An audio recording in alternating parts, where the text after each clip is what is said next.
So today we'll be talking about my personal favorite Thousand Splendid Suns by Khalid Hosseini. ये book Afghanistan के हेरत और काबुल शहर में basically based है. And this book will teach you that how somebody can be this cruel in this world. ये patriarchy और domestic violence and the state of Afghanistan बताएगी उस time period पे जहाँ पे तालिबान और Mujahideen was in the power. Story की दो female protagonist हैं. एक है Maryam which is older and the other one is Leila which is younger. First of all we'll be talking about Maryam. Maryam is a illegitimate child which is known as हरामी. वो बचपन से ही अपने father के validation that is जलील के लिए सारी चीज़ें करती है, बट जलील उसे कभी भी अपनी बेटी की तरह नहीं अपनाता है. बट लेटर उसकी मदर सुसाइड अटेम्प्ट कर लेती है तो जलील उसको अपने घर पे लेके आता है जहाँ पे उसकी बाकी भी वाइफ्स थी.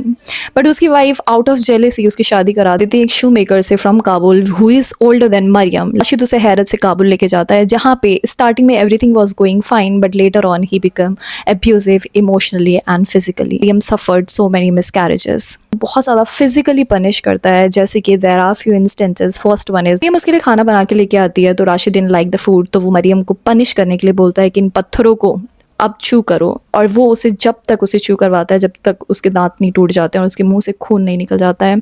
और फिर बाद में he very sarcastically says that now you know how your eyes taste. Second one is he used to beat her with thick bells.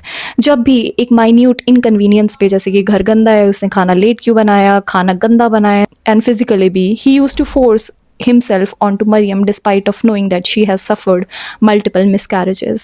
वो उसकी बॉडी को एक ऑब्जेक्ट की तरह ट्रीट करता था जो उसे वारिस देने में नाकाम थी because Maryam was infertile and a low born. बात आती है लैला की, who is younger than Maryam and who wants to be a teacher. वो काफ़ी एफ्लुएंट फैमिली से आती है जहाँ पे सारे लोग एजुकेटेड थे. उसको प्यार होता है तारीक से और बाद में लेटर ऑन तारीक और उसकी शादी हो जाती है.